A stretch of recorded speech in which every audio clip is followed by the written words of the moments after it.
Good morning, everybody, and welcome to the circuit here at Mugello in the Tuscan Hills in Italy.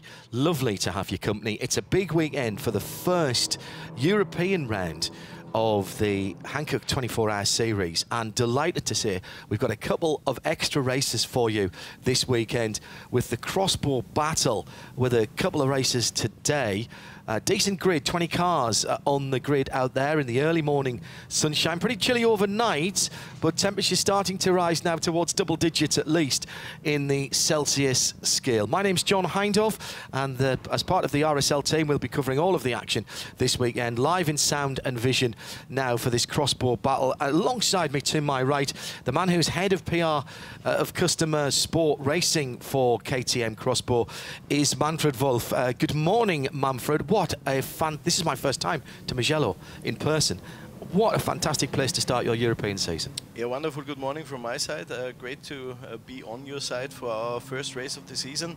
And you name it, it's just a wonderful, wonderful surrounding here in Mugello and a beautiful racetrack, and we are really looking forward to that. Quite a lot of people, I'm sure, will be tuning in on the live stream now via the Crossbar Battle site. Most of them will have seen these cars before. Hopefully we've brought some new viewers and listeners for you as well. What can we expect? This is a championship that has been going in various forms pretty much since the Crossbar was released as a street car. What can we expect to see today? Exactly. Well, we are doing this since 10 years, so this is our Jubilee season, and we have three different classes, and really tight racing in all of those three classes. And I'm pretty sure on this circuit it will be an exciting one. The three classes, let me go through those for you. Fairly easy to pick out the two major categories. The GT4s are the cars that we see racing all over the world, and they are the closed top cars with that very distinctive clamshell style front end that lifts up and forwards onto to allow the drivers in and out. That is one of those cars. The CCS racing car that's Klaus Angerhofer. True racing car. The true racing car is on pole position. The second category, and rather fortuitously for me, under Erdem in the Razoon team car, is second place on the grid, and Holger Baumgartner is third. Now, they're all GT4 cars. Exactly. So then we go back a little bit more for Bob Bow, who is the pole sitter in what's called the elite category. That's one of two categories of the open top cars. That is a 360 horsepower version of the four-cylinder Audi 2-litre TFSI engine. So that's exactly the same in terms of specification as the engine that powers the GT4 car. We have a third category. It's called the rookie category. Enzo Bonito in the KTM Racing entered car is in the 87 machine. He's on pole for that category, and that has a 300 horsepower version of the same engine. It's all done with the tuning of the electronics and the ECU. So it's not as if people got to get spanners on it or anything like that nowadays. It's plugging it into a computer, I presume, Manfred, to make the changes. More or less like this, exactly, yeah. And the 300 horsepower category, the rookies, is the full spec category, and all the cars are owned by KTM and entered by KTM. So it's a rental drive, effectively. Exactly, it's a drive and drive, and it's really an attractive and you know, not cheap, but affordable form of motorsport. Nothing in motorsport is cheap. Some things are more expensive than others. Exactly. But the whole season, it's 5 events, 10 races, is 45,000 euros. So that's really interesting. Very interesting. Entering motorsports. The open top cars weigh in at a svelte 790 kilos, so the power to weight ratio is exceptional.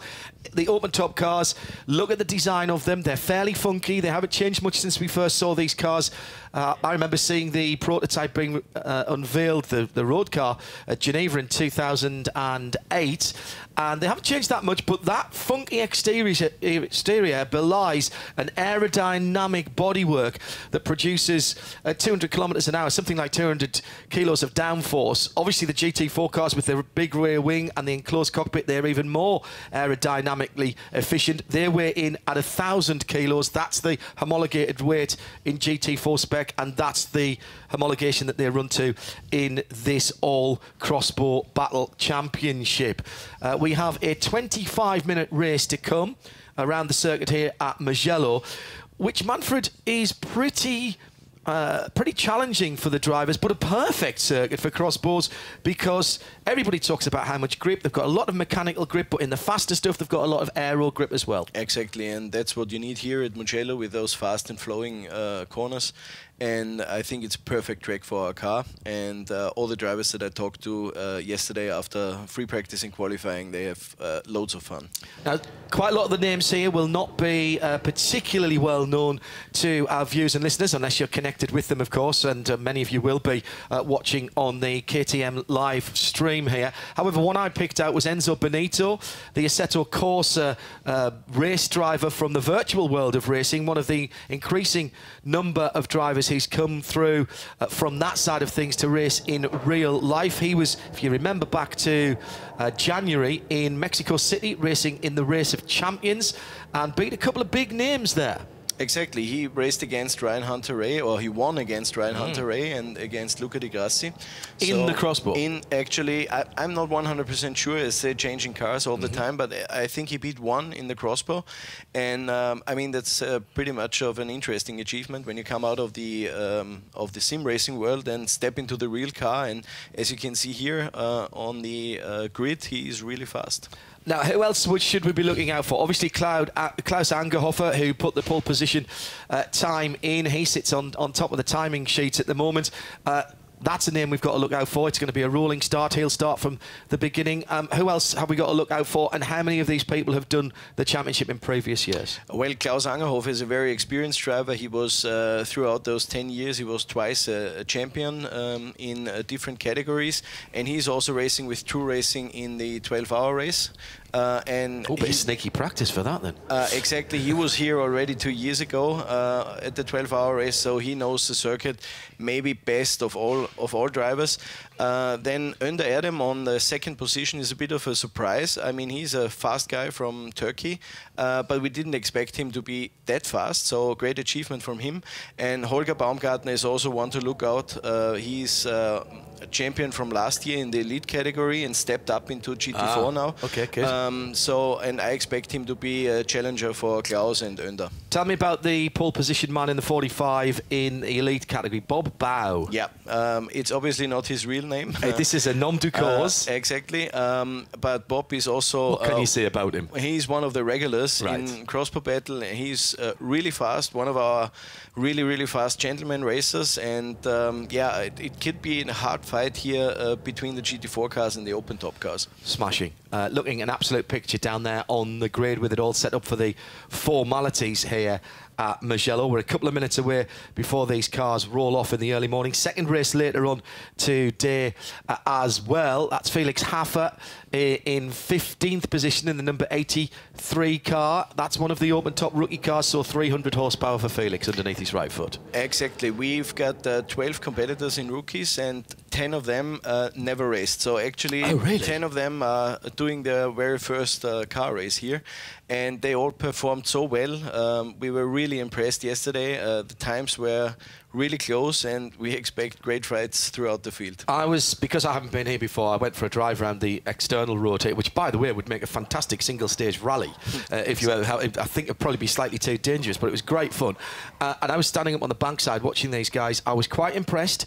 Even with the rookies, they took to it very quickly. This is a car that clearly, as we're looking at Jan Ries there, down in 17th position, another one of the rookies. Clearly a confidence-inspiring car, and we didn't see many incidents yesterday in the free training. No, absolutely not. It's, I mean, the crossbow is a very handy car.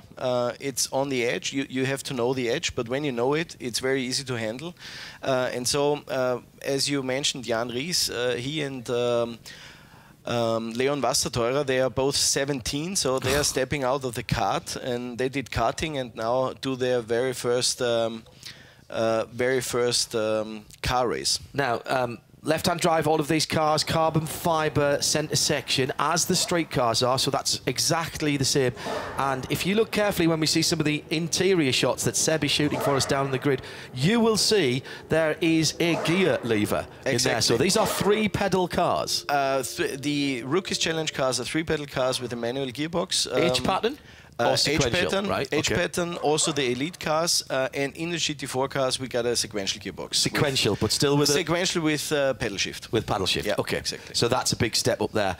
And so that becomes a 2-pedal car then with an auto clutch? Or yes. Yeah, okay. Yeah. Great, super stuff. So these guys are going to have to learn to, particularly the guys who haven't raced before, the guys coming from karting. In some ways, this is like a big, more powerful kart, almost like a big 2-seater kart in terms of its philosophy. But these guys will need to heel and toe. There's no rev matching on the gearboxes. No rev matching on Excellent. the gearboxes. So it's and that's something that we want to communicate, because we think it's a perfect entry into the GT racing world, because you really learn car racing from the basis, yeah. So and I think also with the possibility to step up in the KTM Crossport GT4, which gives you plenty much opportunities to race throughout the world, it's really a good entry into car racing. My colleague from IMSA, Jeremy Shaw, still swears by people starting in 3-pedal cars, Formula Ford and such like, and this would seem to be the perfect start. I think the skills that you learn heeling and towing, and for those of you that maybe don't know what that means, that's when you're braking with your right foot and using the outside of your right foot to blip down through the throttle to rev match when you're changing down so you don't lock the back wheels up. It's a perfect skill to learn. It's something that's been lost in motor racing. I speak to quite a lot of young drivers who come up through formula cars and they've never driven anything except paddle shift nowadays. Yep, exactly. And it's something that gets lost. And what's another thing about the Crossport, about the open top cars, we don't have traction control, we don't have ABS. Oh, wow. So it's an absolutely mechanical car, and it really you need to adapt and to learn and to be very, very careful. Analog in a digital world. I love it. Yes.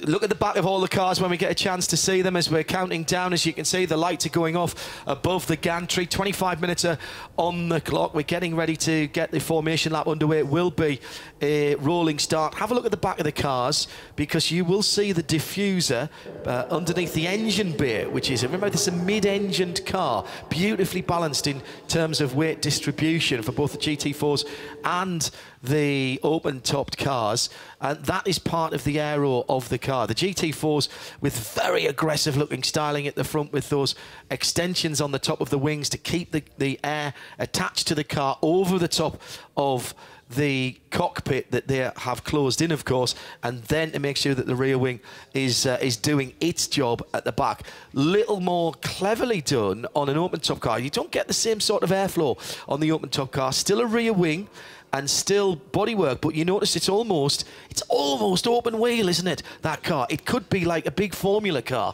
with just a little bit of bodywork around the wheels. Yeah, and that's what also the drivers are telling us that had the chance to drive a formula car. It's a little bit, in terms of driving impression, it's a little bit into direction of a Formula 4 car, for example. Yes. Not with that much downforce and with a little bit more weight, but pretty much in that direction. So championship-wise this year, there's 10 events. So we've got 5 events. 5 events with 2 races each. Yeah. Here at the 24-hour series, brought to you by Hankook, of course, but also supporting things like Blancpain and the DTM. Exactly. We've been with DTM since I think the start, really. 6 times. Yeah. Already in 2010 at Adria Raceway. And then we've been on our home ground in Red Bull Ring. We've supported the DTM, I think, 4 times, and we've been to Lausitzring once. And these on Lausitz must have been fantastic. Yeah, they are. Yeah, absolutely. And this year we joined forces with Creventic, of course. Here we are driving together with DMV GTC, which is a second league GT3 racing league in Germany, and the season finale in Hungaroring is together with Blancpain Sprint Series. So. Okay. So I've got 21 cars listed here. I just had a quick look there, and I think they are all on the grid with Chris Rosenberger at the back in one of the rookie cars in 82. He's on his own on the 11th row. The 10th row is Gerwald Grössing in the 85 and Hubert Trunkenpolz in the 17. Which is pretty much interesting, as Hubert Trunkenpolz is our CSO of KTM. So we've got our boss racing himself, and that's trying out the product. I like that. Trying out the product since the very beginning, yeah, and we are very happy about this. And if you look further in the front, there's Gerald Kiska. He's the designer of the car. He's the designer of the car. So we've got our boss is racing, which makes us really happy. Gerald Kiska has done this before, because I remember seeing him in a pit lane, and we interviewed him in a pit lane. Barcelona, 24-hour race. 24-hour race. Exactly. Yeah. He performed really, really good. There, we've been on the podium there in SPX class with both cars. So yeah, they're racing regularly, and that's really cool. The original design of the car with Gerald Kiska and I believe Dallara were involved. Was it? Yes. So we had development partners, and the main development partner was Dallara. They did the general layout of the car, and then obviously with Audi was also a partner where we have the engine from, and. Yeah, that was back in 2006 and 2007 when we developed the car. So this is the formation lap then. When we come across the line to get the green flag, the 25 minutes will click down. The end of the race will be when the 25 minutes has elapsed and the leader comes round again. So it'll be the lap after the 25 minutes has been completed. So if the leader's on the front straight as the 25 minutes is up, checkered flag will go out. If he's down in turn 1, he'll come around again for the checkered flag. Klaus Angerhofer then on pole position on the Erdem on the outside of the front row, 16 and 65, 14 and 45, Holger Baumgartner, another one of the GT4 closed top cars, and then the first of the elites, the 360 brake horsepower open top cars, is Bob Bow with George Silbermeyer next man back on the inside of row 3 in the 7 with Thomas Westrup in one of the GT4 cars alongside him. Then it's Enzo Benito, pole position for the rookie category on the inside of row 4 with Gerald Kiska, the designer of the car, out in his own creation in the 18 in position number 8. Daniel Haffer is in position 9. That's another one of the rookie class cars with Dario Gambino in one of the elite category cars in 10th position. Marcel Markovic is in position number 11 in the 86. Tassio Bayern from Germany in the 84 in 12th. 13th position, Patrick Singh, another German competitor in the number 91 from Niklas Stump, one of his countrymen, one of many Germans racing here this weekend in the 88. Felix Hoffa is in the number 83 in 15th position. Leon Wasserhöhler is alongside him in 16th in the 93. Jan Ries, who we saw earlier on the grid in the 90, has Matthias Peltzmann for company on the next row, back row 9. Row 10, Hubert Trunkenpolz, the man at the head of KTM, has Gerwald Grössing for company. Bit of a lock up there towards the back, and that was Gerwald who was locking up his Michelin slick tyres, and Chris Rosenberger on the back row. Slick Michelin tyres, cold track in the morning, but sunshine will bring the temperatures up. Manfred Wolf and John Hindorf with you for the first round of the crossbow battle for 2019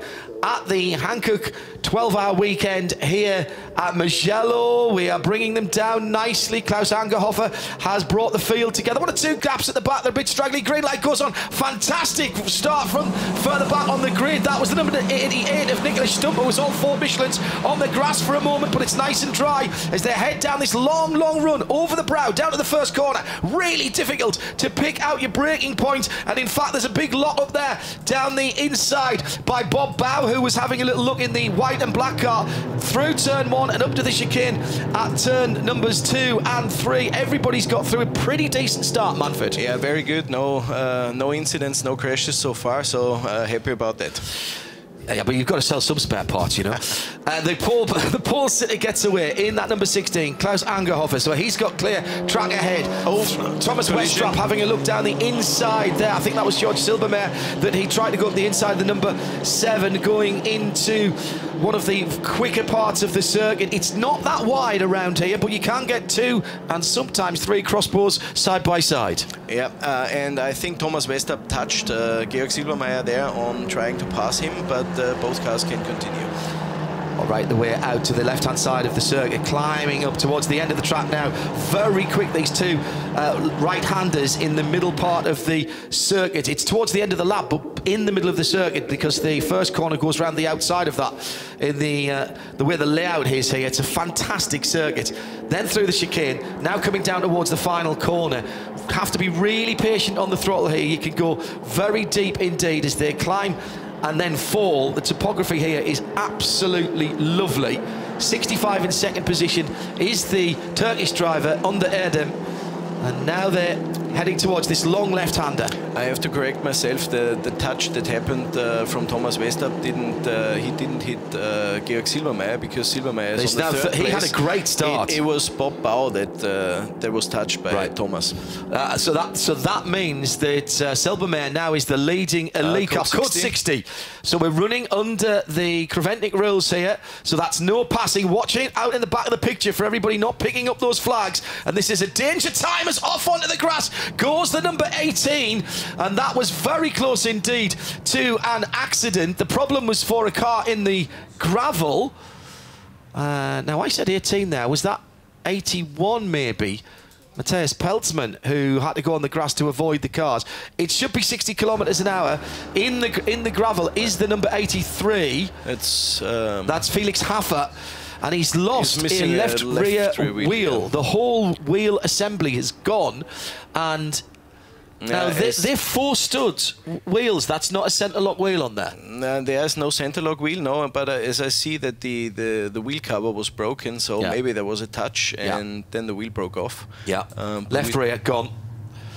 22 minutes on the clock. This is turn 1. The uphill right-hander, double apex right. Stay to the right-hand side of the road. In racing terms, you need to really come out in the middle and then cut back, stay at the right hand side.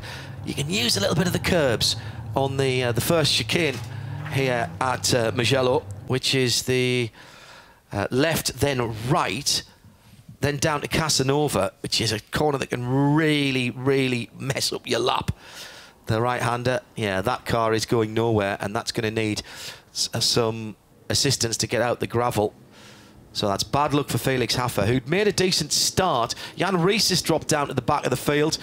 Holger Baumgartner drops down a position as well. Thomas Westerp, who looked like he was making a decent start, but he's gone back, as is Daniel Hoffa, who I think was on the grass at one stage.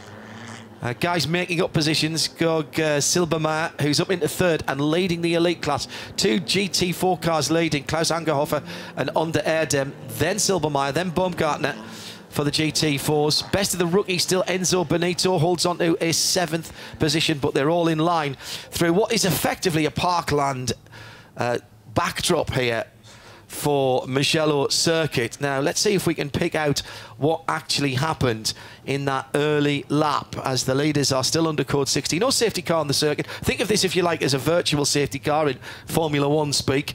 As you can see, everybody's just holding their positions. Now let's see if we can look back and have a look at what happened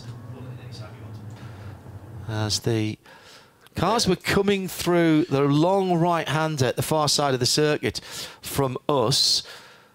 Let's see, there's a gaggle of... Oh, no, the wheel comes loose. The wheel comes loose, yeah. Wow. That would have been very scary indeed for Felix Hoffa. But I think there must have been a touch before. So that something damaged, the touch damaged the wheel nuts or something like that, and then he lost it in the fast right-hander. Already the Snatch tractor has the stricken number 83, one of the KTM Racing cars for the arrive and drive. That's already up, and I'm trying to see if there's any suspension damage. I don't think there is, so that should be back for the next race. Absolutely. Even if there is suspension damage, I'm sure our mechanics are able to fix it quickly. You know, it's from the general layout, it's more or less like a Formula car. Well, it's double wishbone suspension, so you can change a corner really quickly. It's very easy to change and repair. So I'm pretty sure that Felix is able to start the second race today, but what a pity for him. He was doing really good and following his brother, who is in 11th place overall at the moment. So it's Daniel and Felix, and not the start that you wish for. No, not the way to start a season, is it? Quite an early start of the season this year as well, with this late March, end of March date here at Mugello. That's affected the entries a little bit, Manfred. Might have expected to see 1 or 2 more people, but they're still sort of waking up and rubbing their eyes from winter and prepping their cars. Yeah, it seems like we are used normally to 30 to 40 cars at each race, and we never started that early in the season. So for some it was just they haven't fixed their sponsorships, they haven't fixed their cars. Yeah. So but second round is at Brno in the end of April, and I'm pretty sure we've got great track. Yeah, another great track. I mean, this year we've only got Formula 1 and MotoGP tracks, and one of them being more beautiful than the other one. So really great season. Looks like the 17 of Hubert Trunkenbolt has dropped to the back in one of the closed-top GT4 cars. I was expecting to see Jan Ries coming around behind him, but I can't see him at the moment. We'll check them out as they go through. Now, the beauty of Code 60, of course, is not having a safety car out. It means you can go back to green at any time. You don't have to wait for the cars to come across the start-finish line. And with the cleanup complete, that's exactly what's happened. We do actually go back to green at the start-finish line. So Klaus Angerhofer in the white, black and orange car has to do it all again, but this time in line astern rather than side by side. He gets the jump again from the mostly white under Erdem in second place, but round the outside, Georg Silbermeier has a look into turn 1. Now, can he hang it out on the outside there, or will he have to cut it back? Remember, that open top car has exactly the same power as the 2 GT4s ahead. It's a little bit lighter, 790 kilos to 1,000, but he doesn't have the advantage of the paddle shift. He's shifting gears on his own with a clutch and having to heel and toe. So this is a really good run. He's challenging for second place overall. Behind him, Bob Bow in the sort of camouflage coloured car. It's all it looks like it's the manufacturer doesn't want to see want us to see what the bodywork is in that swirly pattern. That's Bob Bow in 4th position, 2nd in the elite class. So yeah, it will be very interesting how this race develops between the GT4 and the elite class cars.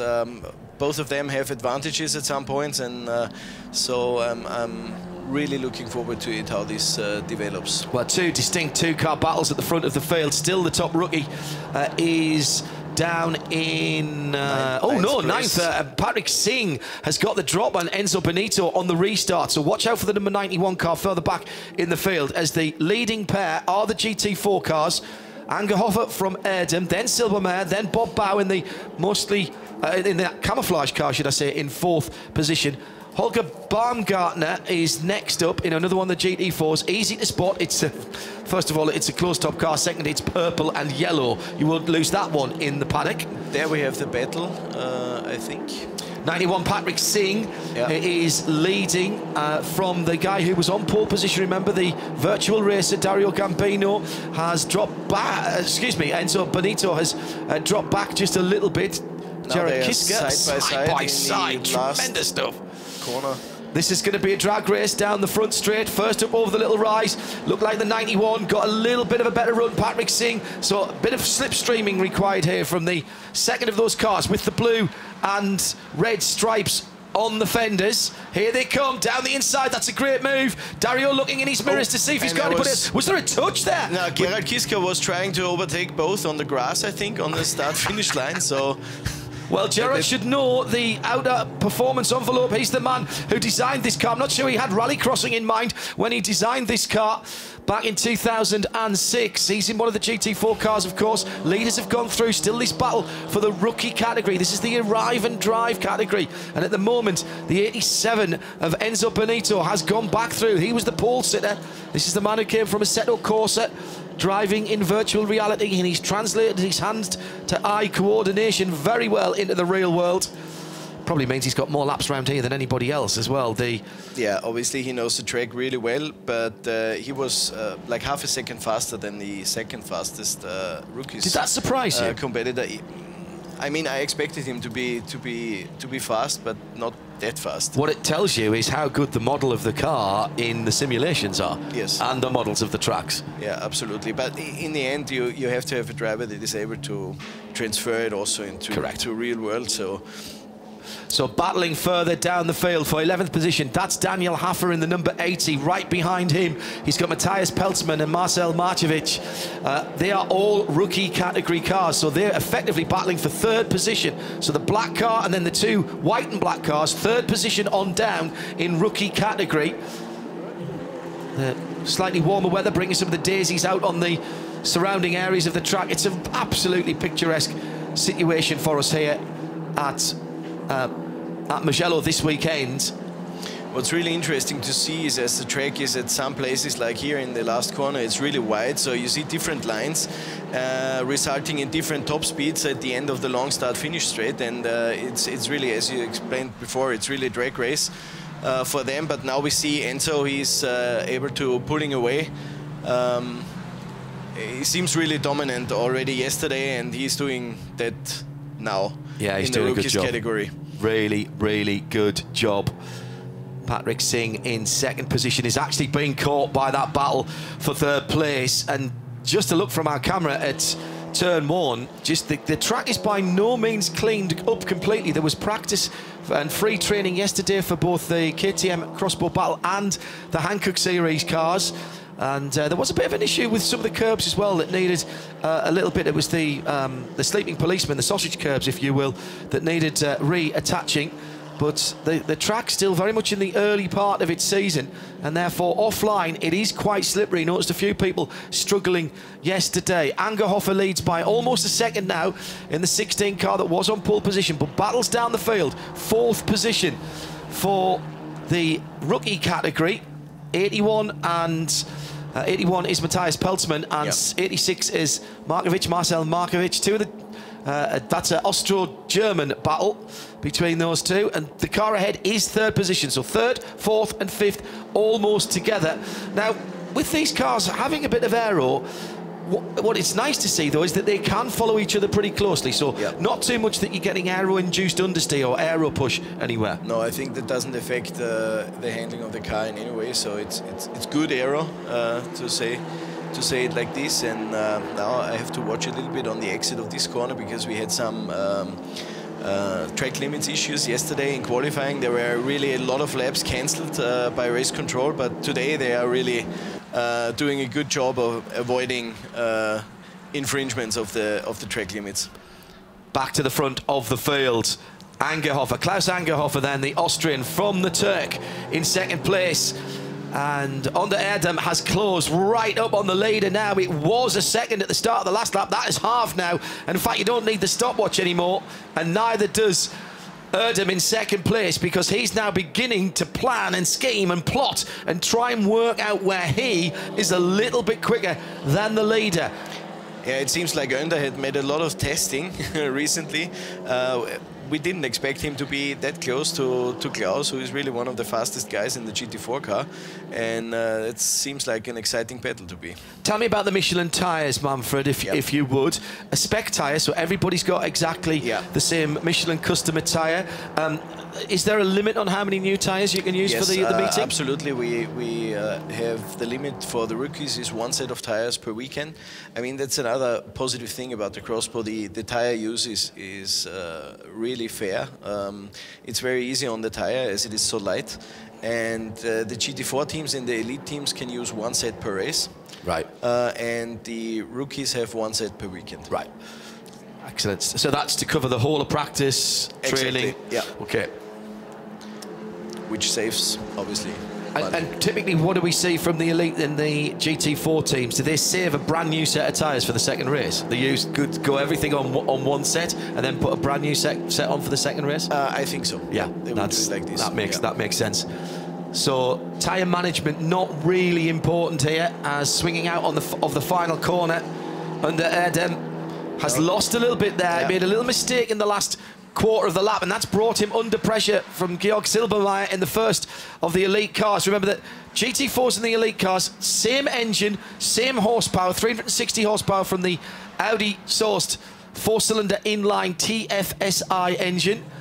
The rookie cars, the same engine, but running at only a mere 300 horsepower. But remember, those open top cars weigh in at a paltry 790 kilos. The GT4s homologated at 1,000 kilograms. And I tell you what, Under is very quick in that opening part of the lap, and he's already started to close down on the leader. Yeah. Oh, what a battle! What a battle further back down the field. Gervald Grosling, Niklas Stump, Chris Rosenberger, Jan Rieder, Hubert Trunkenpolz, they're all battling in the rookie category. Trunkenpolz has got one of the... Actually, he must have cleared that battle, has he? Or has he dropped away because he's on a GT4 car? Yeah, I don't see him in that car. There he is. There he is, yeah. The black and orange car just going through. But what a five-way scrap there. I've got a feeling that... right in there as well was Leon Vassatura. Yeah. And this is like we know the Rookies Challenge since the last years. They are doing that all the time. So 3 wide, 4 wide. We hope that everything will go well. And of course, because the Rookies Challenge is effectively, as you say, an arrive and drive, it's all centrally run from KTM Racing. So you bring spare parts, you have full support and infrastructure at every event. Exactly. We got the mechanics. We got a lounge area where you get some snacks and drinks and everything. So basically, the only thing you have to bring to the racetrack is your suit and your helmet. But even that, if you don't own it, you can rent it by us. It's really, if you say I want to go racing, but I don't want to buy all the stuff. I want to buy a car. I want to pay a complete team on my own. Then it's the best way to come to us. Niklas Stump, the 8th position rookie car. Nicholas, another one of the German drivers in this category. Great look at the diffuser underneath the back of the car and how much camber the rear wheels are running as well. These cars, lovely balance between mechanical grip and aero grip. The platform is very stable indeed. All the drivers that I've talked to this week, including the drivers who've not been in these cars before, just telling us how comfortable they get, how confident, inspiring. And of course, there's effectively a ladder system here, Manfred, that you can start with the arrive and drive, you can go up into the elite class, then get used to more power, then go on to the closed cars, and then of course, if you want to, you can race a closed car anywhere around the world. Exactly. There's now we got a very strong series also in Germany with the ADAC GT4. Germany, you got the European GT4 series and obviously all the GT4 series around the world. Under Erdem, right under the rear wing of Klaus Angerhofer, and he put the fastest lap of anyone in last time around, 1:57.479. That's right in GT4 category for the main race later on. Well, of course it is, because these are GT4 international spec cars as they run here. Now, Under again, last time he got this close to Klaus Angerhofer, he couldn't make a little bit of space for himself, didn't really find anywhere that he could challenge. Different line coming through that long right-hander on the far side of the circuit from us, now plunging downhill on the middle straight, if you will. Paul Sitter, the 16, Klaus Angerhofer, then under Erdem, then Georg Silbermeier. He's just sort of watching this. I know Georg, and I think he's watching the fight and waiting for them to touch and to run into troubles, and then he would be the he doesn't have to pass them, of course, in his class. He's already leading his class. Exactly. But I suspect getting one of the elite cars to the front of the field would be a little bit of, as we say in English, a feather in his cap. He would have some bragging rights there. Yeah. Big wide sweep into turn 1. Look for the cutback to the right-hand side. That's where the Turkish driver makes so much time instead of holding it tight. But he wasn't able to make that into an overtake manoeuvre. Klaus Angerhofer probably didn't know where he'd gone there for a moment and defended nicely. Coming out of the chicane at the top of the hill from Bogo, now down to Casanova. This is very quick indeed. Got to get the car balanced nicely, and they do. Smashing stuff. Under seems really strong in the first part of the track, and then at the last corners it seems Klaus is a little bit better. So that takes away the chance from Under to attack him after the long start-finish line. Love this run down the hill. This is down to Adabriata 1 and 2. Super quick. Line the car up.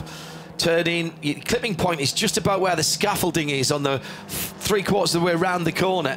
Get through there, get up through the gears as you crest the hill. And now heading up through Scaparia and Palago. It's S's, it's switching left and right, and then these long radius hairpin corners down into Corontiao at the moment. And again, well, here comes Under Erdem. I think he's maybe getting on the power just a little bit quicker out of some of those tighter corners, but he runs very wide. Silbermeier is also attacking. Silbermeier had a great run there, didn't he, through beyond the 1 and 2. This is the final corner now. The long sweeping left-hander at Buccina. And all the way out onto the tricolore coloured curbs as they head back down. How we're doing on the time. 4 minutes to go. 4 minutes to go. And these three have pulled away some considerable margin from Holger Baumgartner. Remember, he's sitting in third in GT4. Second now in the elite category, Bob Bau, who's fought his way through into second place. Best of the rookies, Enzo Benito. The Italian is ahead of Dario Campino, his countryman. And he's really, really on the move to Bob Bau. So Enzo is attacking. Yeah, there's nothing between those two, but the leaders are having a great scrap at the moment. And again, Under Erdem doing a great run through that first part. He's been getting a bit frustrated now, I think. Closest right up here, less than a car's length. Goes to drivers right down the inside. Oh, down the outside, couldn't get it made. Had to pull back in. Just maybe half a car's length further up, and he could have toughed that one out. But I tell you what, Klaus Angerhofer, that was brave driving from him. He didn't feel the need to defend there, Manfred. He just held his racing line and basically said, hey, look, I know how late I can brake here. If you think you can brake later, have at it, sir. Yeah, and I mean, that's something that is in our racing series. Normally, they try to avoid crashing into each other. Normally. I like the way you say that. So, no, but it's a good thing, you know. We want our customers and drivers to be in the finish and not in the grabber. Well, there has to be a bit of respect all the way through. And, you know, starting with the Rookie Cup here on this crossbow battle ladder of talent. And you've got to have that respect early on. If you don't have it early on, you don't have it later on in your career. Very interesting to me, the line that Under Erdem takes there, coming out of the the penultimate corner. He holds onto the curb for a very long time, and then he dodges to the right at the very last minute. And I'm not sure that's helping him there. He's not getting through that last chicane at Biondetti. Yeah, and you see on braking to the last corner, he always has a little bit of a wobble. Oh, there is a black and white flag. Now, what is the number of the car on that? We can't see it. If I have a look, of course, I've got the start-finish line right in front of me. If any look, they might turn that round. So black and white driving standards flag for somebody in the field as Patrick Singh and Matthias Peltzman are battling out for second and third in category. In behind there, Marcel... Oh, hang on a second, that's Macevic coming through. So Macevic has made a great run through. He's made one position last lap. It looks like he's going to make another one here. And he goes through into second place in the rookies, and that's 9th overall. Well, that's not done yet, because on the inside, Patrick Singh... Kiska slowing down. Gerhard Kiska, it seems like with a technical problem. Yeah. I think he might have been in the... No, he hasn't. He went through in 8th position, and then he's dropped pace there as he went across the start-finish line. His last lap wasn't too bad, at 2 minutes, 0.6. Klaus Angerhofer, by the way, at the front of the field, has responded to Under Erdem, and he's just put in a 57 flat, 157.084. What a move, though, by Marcel Macevic. Second now in the rookie category. And it's Under Erdem in second place in the closed-top black and white car, who has Georg Silbermeier in the first of the elite cars. Now, that is the battle for second overall. They're not in the same class, but there's a bit of needle here between the two categories. I'm sure that the open top guys love beating the GT4s, don't they? Yeah, and now Georg is attacking. I think now he will try it too. Down the inside, into the final corner. It's a long, long left-hander. You've got to be so patient. I wonder, it's the 18 car that's been called for track limits. It's Gerhard Kiska, but I think he's out of the battle anyway, because he might have gone so far off, he's done a bit of damage there, maybe. So the battle for second comes across the line. I reckon, well, this is the last lap now, because time has just expired. So this is now the last lap for the leader. Angerhofer with nearly 2 seconds in hand as Under Erdem has... Again a fastest lap from Klaus, so he saved it all for the final laps, and now he's pulling away. And he's done a great job, because he's pushed Under Erdem to the limit there, and that has actually dropped him into the clutches of Georg Silbermeier. And that battle is helping out the leader. Looks like a winning start. Pole position and a run to the flag halfway through the nearly 3-mile lap here. And there's still the fight going on for the last podium spot in the rookies. Is between Patrick Singh, Matthias Peltzmann, and Daniel Hoffa. They are only separated by, I think, not even a second. Yeah, going through the first chicane now. Those three. We'll keep an eye on that as they come to the line. Battle for second position overall isn't done with yet. You might think that Georg Silbermeier would just say, well, look, I'm winning my category, I'll stay where I am, but nothing of it at all. Here comes that battle for third in the rookie championship battle at this first round of the season. Second overall, still not sorted out either. Angerhofer with better part of 2 seconds. Surely now he is going to win it. He's in the last sector of the circuit. Where is Georg going to have a go? I reckon I think he will do out it of the final chicane into the last corner. Yeah, exactly. There he will try to pass Under for second place overall. So let's see the exit of the final chicane. Georg is faster again. He's much faster, and Ender just doesn't seem to do it. Now throws down the inside. Not going to be close enough. Not. But now it's going to be the drag race. Who gets on the power early? They're absolutely together. Angerhofer is going to win the race. Who gets the better run? There's nothing between them. Moving around left and wide by second place. Under. But I think he's going to do it. Yeah. Checkered flag is out. Angerhofer wins overall in GT4. Under Erdem, second overall, second in GT. And then Georg Silbermeier on the overall podium and wins his class. What about that third position?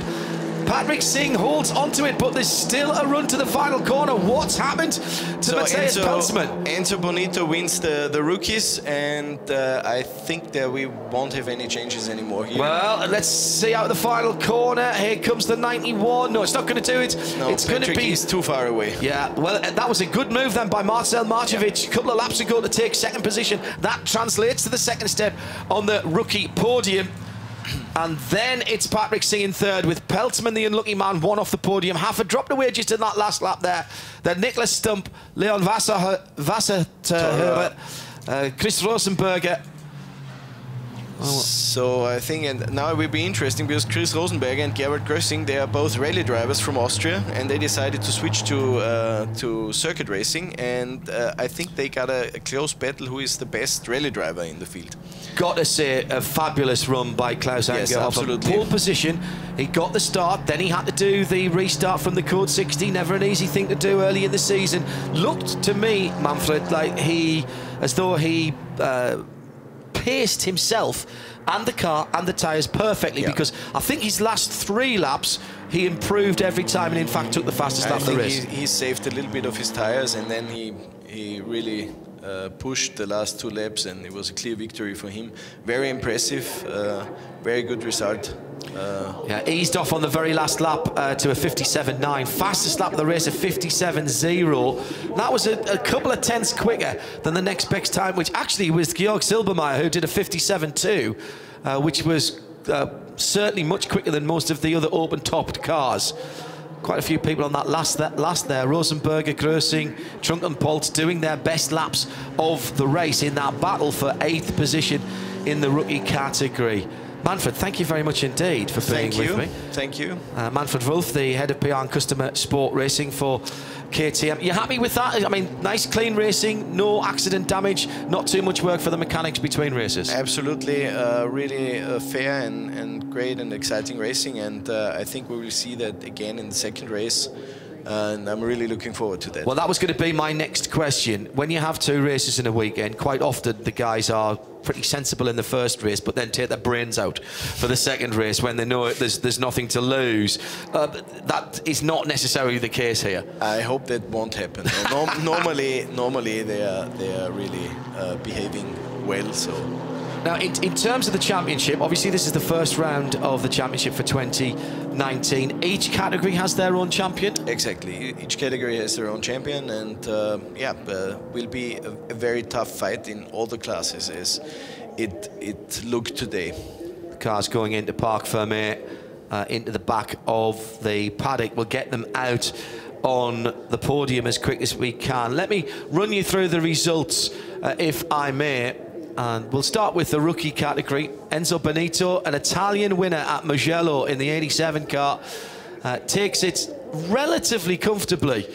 Had a decent lap time. Enzo's best was a 57.7.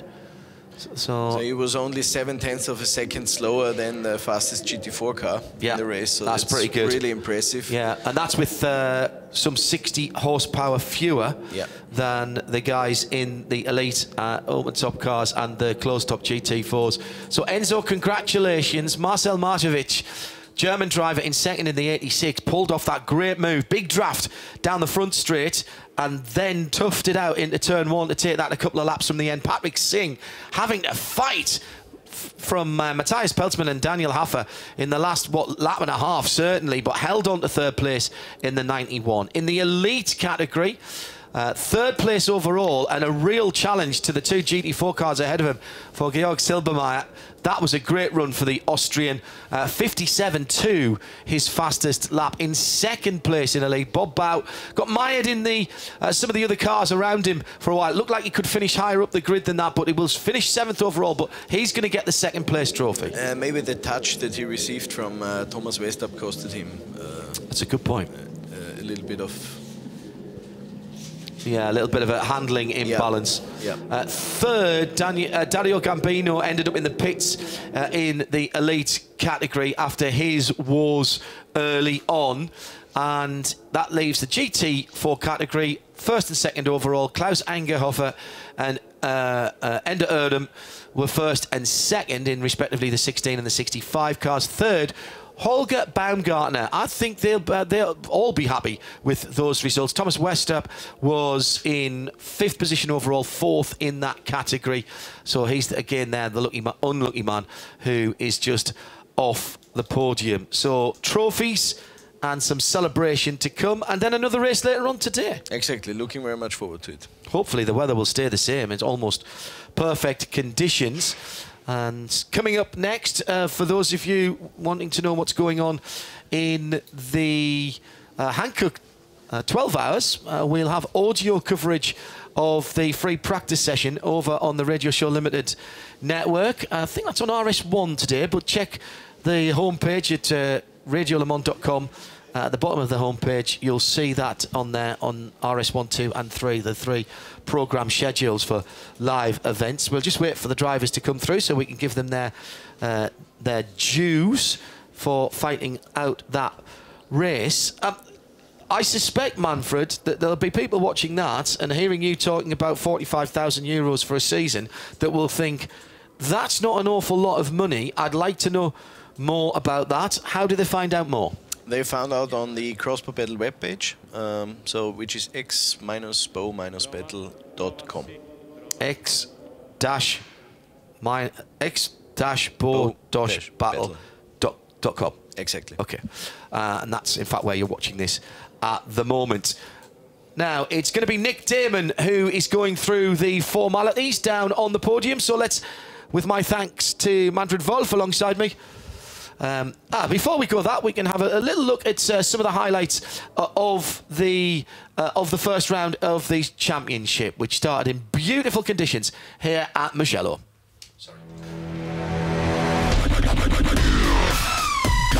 So the cars lining up, 21 cars for the first run of the season for Crossbow Battle. 3 different categories. A lot of expectation here. The drivers looking forward to taking to the circuit. And when the lights went out, Klaus Angerhofer was the man who reacted quickest and beat Ender Erdem down to turn 1, the 2 GT4 closed-top cars. But in the background, all kinds of battling going on, and a big lock-up by Georg Silbermeier, who came down the inside and wanted to make his presence felt early on. He would eventually finish 3rd overall, and the bulk of that work was done in the opening laps. A little bit of coming together between Holger Baumgartner, and then we had the very odd situation of the left rear wheel of the number 83, Felix Hoffa. Never a good day when one part of your car does a different lap time to the other, I always think.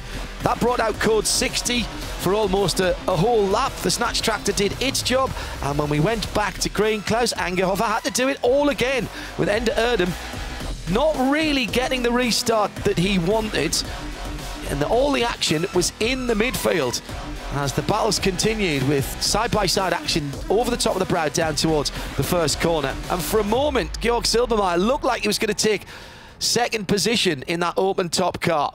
Plenty of close quarters action as well further down the field as Patrick Singh was getting involved. He would end up on the podium in the rookie category. Typical crossbow battle action on the track with 1, 2, 3, 4, 5 cars all battling for position and all battling for meaningful positions. At the checkered flag, Klaus Angerhofer had opened a couple of seconds lead. Ender Erdem was second, and the best of the elite open top cars was Georg Silbermeyer. And congratulations also goes to the rookie winner down in 6th position, Enzo Benito. But full points for the start of the season to Klaus Angerhofer. Second race coming up later on today.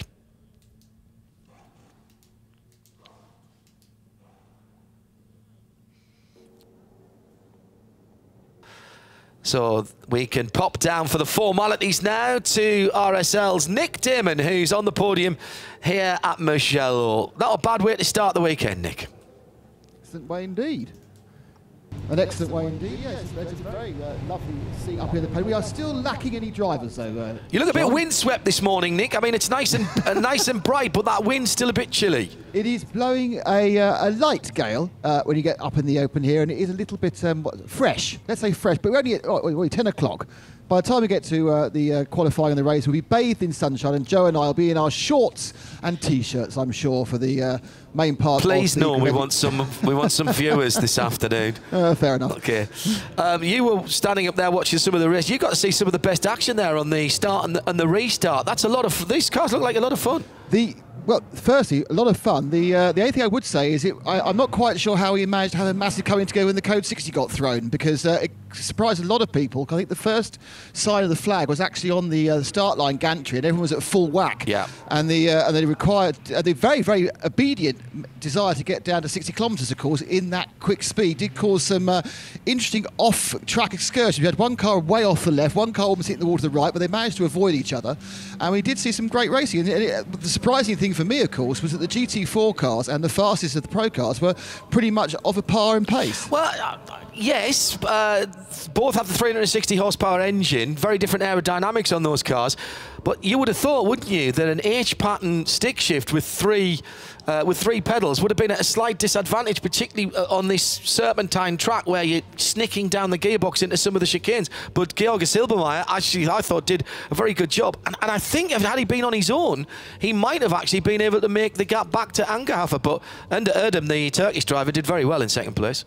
Yeah, I mean, it was superb racing, but yeah, you think with the extra aero of the GT4 car and it's a bit slipperier, but what I now need to see is, the same driver in the same cars to see what the actual ultimate lap times are, whether actually the fastest man in the entire race came third. No, actually, the fastest man won it, which was Klaus Angerhofer, a 57.0, 57.4 for Ender Erdem in second, and 57.2. So, in fact, Georg Silbermeyer was quicker than the second quickest of the GT4 cars. Any sign of drivers, Nick? Let me have a quick shifty round the back. Good. And there are some drivers, so I'm not sure if we have enough drivers. Yes? No? I haven't been given a piece of paper yet, which is the key thing, because obviously I can't recognise any people directly. Manfred, your erstwhile co-commentator, is here. They're arriving all the time. There's the international sign for hurry up and get up on the podium for drivers. Excellent. But I have yet to be handed the piece of paper which will tell you. We're going to start with the rookies, by the way. Oh, are we? Okay. Yep. So that I can tell you. So let's see if. Here we go. Do you have in your hand a piece of paper? I'll remind the viewer that we have another race this afternoon for that, which is tune in about 1:30 Central European time. That should get you in time for the build-up and then the race. I thoroughly enjoyed that. And Manfred and I are going to have a serious chat about what we could do later on in the season, and see if there might be a spare KTM hanging around somewhere in the rookie category. Now, so we'll be back with Nick in just a moment's time. I think we're getting close to start. Is that the PA? Yeah. Let me grab a second microphone for the PA so you can hear me elsewhere. Hello, hello. Ah, look at that. I'll leave it to you then, Thank you, Nick. John. Thank you. Okay, it's time now for the podium ceremony for the Expo Battle. It's race 1 here at Mugello, round 1, crossbow. Thank you very much indeed. They really do write these things down for me phonetically. We're going to start with the Rookies Challenge. And in third place, it is Patrick Singh. It's a good start. They've been quite slow drivers in getting up here.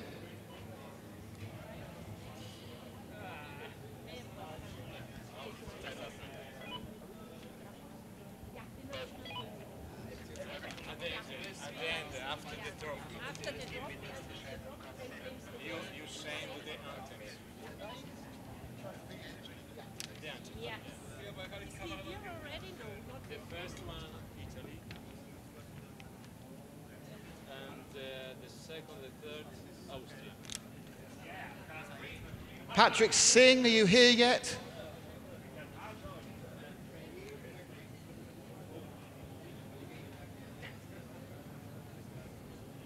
We just do it with that camera. Okay.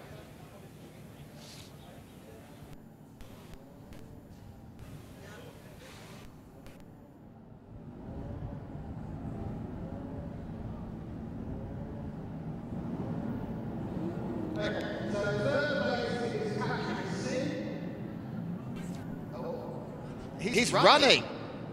He's been mentioned more than any third place man ever. As beneath us, the cars roll off for the start of first practice.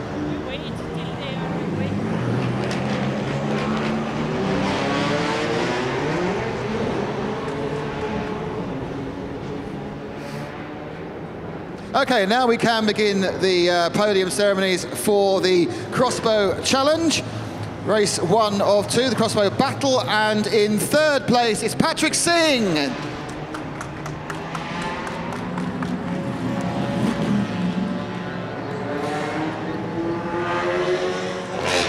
And in second place, it is Marcel Markiewicz. The trophies being handed out by Claudia. And the fizzy drink.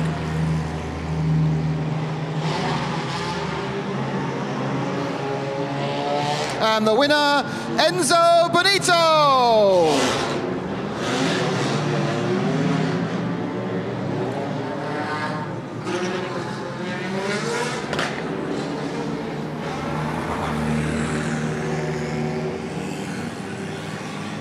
And now, the national anthem of the winning driver.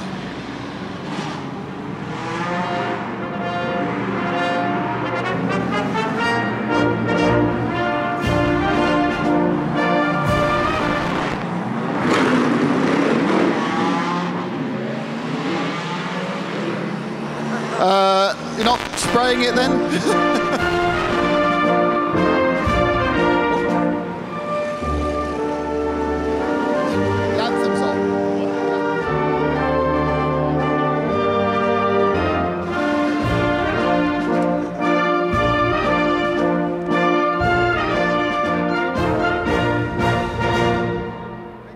Well done, drivers. Thank you very much indeed. Okay, thank you. That's our rookie top 3 in the crossbow battle race 1. Battling against the sound of the main race, mainly. Hello everybody, welcome to Mugello. And we have the first official practice for the 24-hour GT series.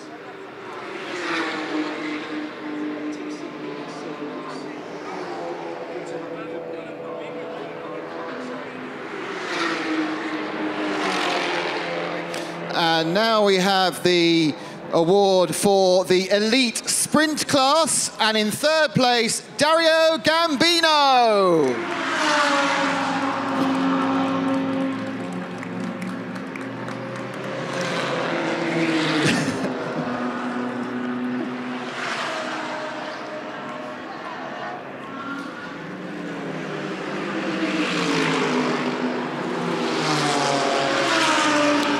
In second place, Bob Bow.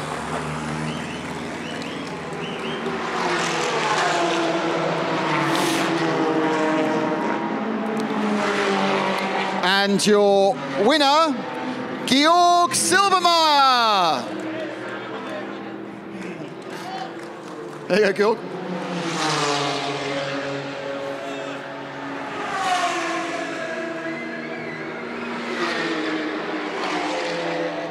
Trophies awarded by Claudia again. And now, the national anthem of Austria.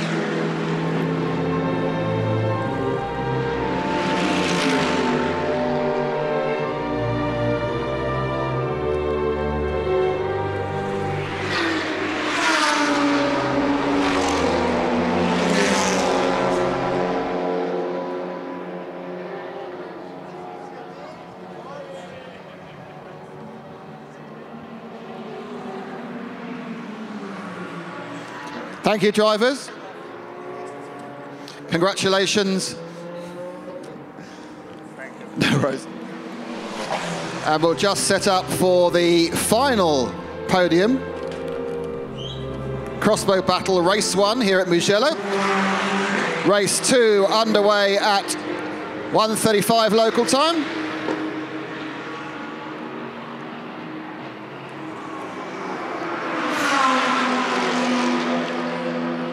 And in third place in the GT4 sprint category is Holger Baumgartner.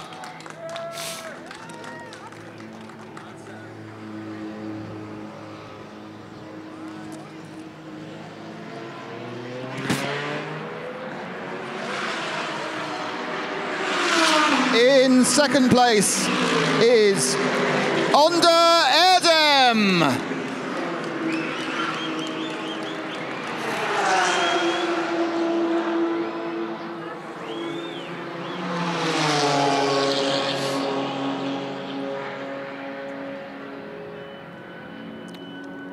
And your winner in GT4 Sprint and overall was Klaus Angelhofer.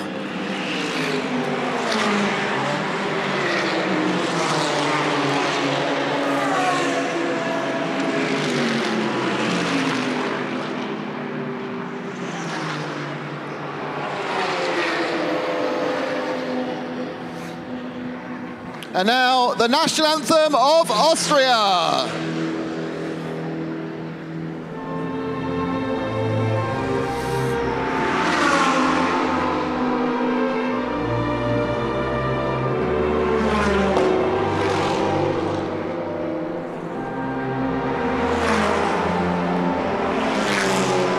Thank you, gentlemen.